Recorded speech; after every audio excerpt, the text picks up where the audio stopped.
नमस्कार हरि प्रेमियों, माइंडफुल भक्ति चैनल में आपका स्वागत है। हरि प्रेमियों, कैसे हैं आप? उम्मीद है आप सब अच्छे होंगे। आइए आज का प्रसंग शुरू करते हैं। आखिर ऐसा क्यों है कि धार्मिक पूजा पाठ में लहसुन और प्याज का उपयोग नहीं किया जाता, वर्जित माना जाता है? हरि प्रेमियों, वीडियो को अंत तक जरूर देखना। अगर आप चैनल पर नए हैं तो प्लीज़ सब्सक्राइब करें और बेल आइकन को ज़रूर दबाएं ताकि आप तक हमारे सारे नोटिफिकेशन पहुंचते रहें। हरि प्रेमियों, आइए जानते हैं।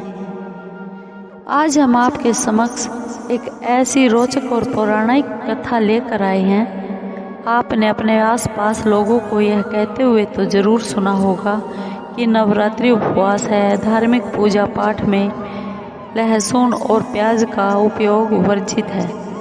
हम में से कई लोग इस कथन का पालन भी अवश्य करते होंगे। आखिर ऐसा क्यों है? लहसुन और प्याज को धार्मिक क्रियाओं, पूजा पाठ आदि में उपयोग करना वर्जित माना गया है। ऐसा क्या कारण है कि इतनी उपयोगी चीज़ जो प्राकृतिक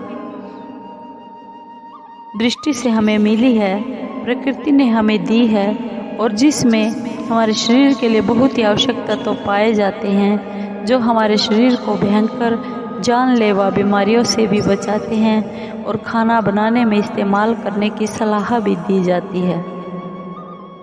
चलिए आगे हम आपको बताएंगे आखिर क्यों इसे हिंदू धार्मिक पूजा पाठ में वर्जित माना गया है।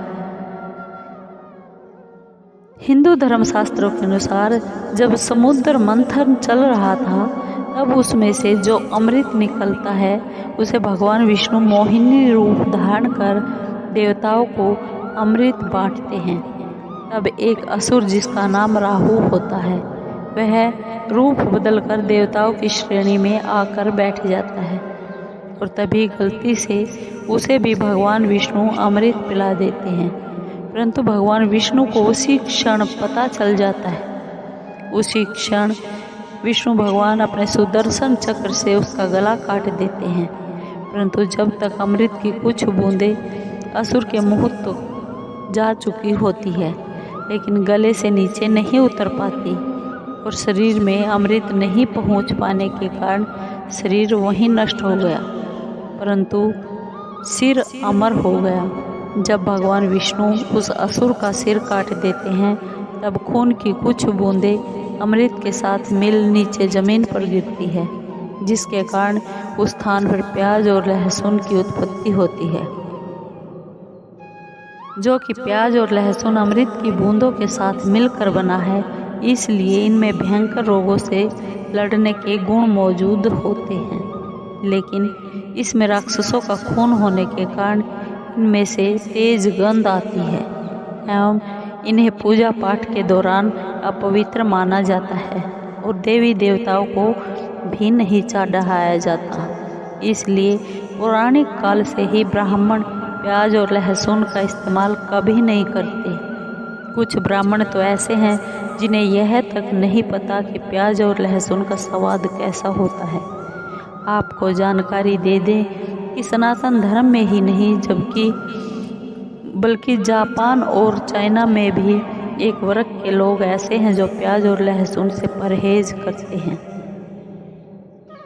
आयुर्वेद और शास्त्रों के अनुसार हमें जो भी भोजन खाना चाहिए वह सात्विक होना चाहिए, क्योंकि भोजन का हमारे जीवन में बहुत बड़ा महत्व होता है।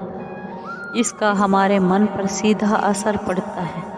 बड़े बूढ़ों ने कहा है कि जैसा खाओ वन वैसा होवे मन, और जैसा पीवे पानी वैसा होवे वाणी, जैसा आहार वैसा ही हमारा व्यवहार होगा।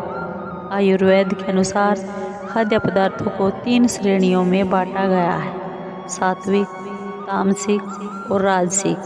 सात्विक भोजन में दूध, घी, आटा, चावल, मूंग, तोरी आदि जैसे पदार्थ आते हैं।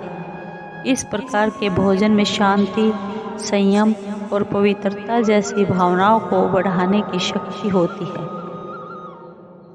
वहीं राजसिक भोजन के अंतर्गत तीखे, खट्टे, चटपटे और मीठे पदार्थ, मिठाइयाँ आदि आते हैं। इस प्रकार के भोजन से हमारे अंदर खुशी जैसी भावना उत्पन्न होती है, जबकि तामसिक भोजन के अंतर्गत लहसुन, प्याज, मांस, मछली और अंडे जैसे खाद्य पदार्थ शामिल होते हैं। इस प्रकार के भोजन क्रोध, जुनून, उत्तेजना, अहंकार, विनाश जैसी भावनाओं को उत्पन्न करते हैं। लहसुन और प्याज को आयुर्वेद में तामसिक भोजन में रखा गया है। प्याज और लहसुन इंसान के शरीर में जुनून, उत्तेजना, अज्ञानता और क्रोध जैसी भावनाओं को उत्पन्न करता है और कुछ भी गलत करने को उकसाता है, जो इंसान धार्मिक क्रियाओं को करने से मन को भटकाती रहती है। इसलिए वेदों के हिसाब से भी प्याज और लहसुन तामसिक भोजन में आता है और तामसिक भोजन भगवान की पूजा, धार्मिक क्रियाओं आदि में उपयोग नहीं किए जाते। हरि प्रेमियों, आपको ये वीडियो कैसी लगी? अगर आपको वीडियो अच्छी लगी हो तो प्लीज़ लाइक कीजिए, शेयर कीजिए, सब्सक्राइब कीजिए और कमेंट ज़रूर कीजिए। धन्यवाद।